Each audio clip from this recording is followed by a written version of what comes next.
Joseph Stalin oversaw the transformation of a broken agrarian state into a nuclear superpower that helped crush Nazi Germany.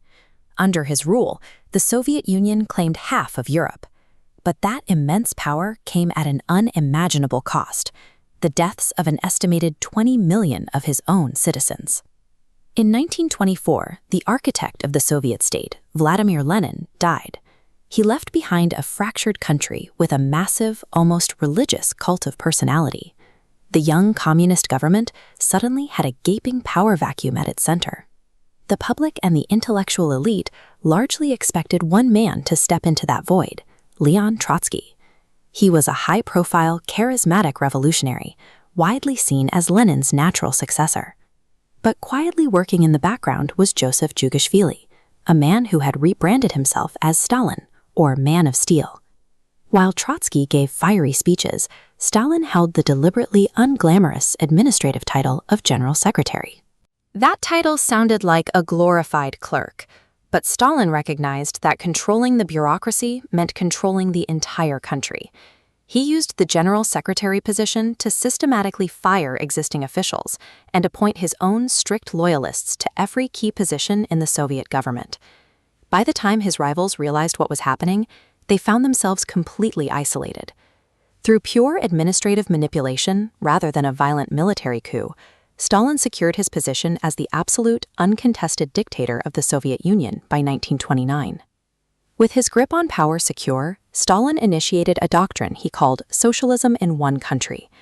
The Soviet Union was decades behind the West, and Stalin obsessed over rapidly transforming his agrarian society into an industrial powerhouse, regardless of the human toll. To fund this massive industrialization, the state seized individual peasant farms and consolidated them into state-run collectives. The government demanded extreme grain quotas, taking the food directly from the people who grew it. The immediate consequence of these impossible quotas was widespread man-made famine. Millions of people, particularly in regions like Ukraine during the Holodomor, starved to death while the state exported grain to buy foreign machinery. As the human cost of his policies mounted, Stalin began filling his personal writings with claims about hidden enemies and dangerous conspiracies encircling him.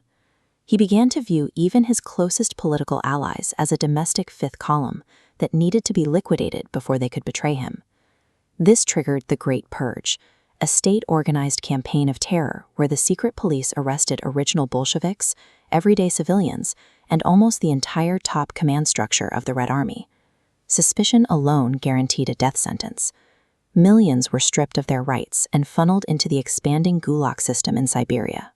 Operating as a vital branch of the Soviet economy, the state relied on this expendable labor to construct canals, lay railways, and build industrial enterprises in extreme environments.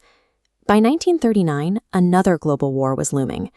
To avoid an immediate conflict, Stalin signed a non-aggression pact with Nazi Germany, carving up Eastern Europe and securing Soviet neutrality. That fragile peace shattered in June 1941, when Hitler launched a massive surprise invasion of the Soviet Union. The speed and brutality of the German advance shocked Stalin into a temporary nervous breakdown as enemy forces pushed to the very outskirts of Moscow. But Stalin recovered his nerve and took command. He demanded ultimate sacrifice from a military still reeling from his own purges. In 1942, he issued Order 227, forbidding any retreat by Soviet forces. Through unforgiving, draconian commands and the loss of millions of Soviet soldiers, the Red Army slowly turned the tide. They absorbed the full brunt of the German military machine, pushed back across Europe, and captured Berlin in the spring of 1945. Stalin saved his nation from destruction and secured victory in Europe. He achieved it by managing the war exactly as he managed his economy, treating his citizens and soldiers as completely expendable resources. In the aftermath of the war, a victorious Soviet Union rapidly rebuilt its industries. By 1949, the nation officially entered the nuclear age with the successful test of its first atomic bomb.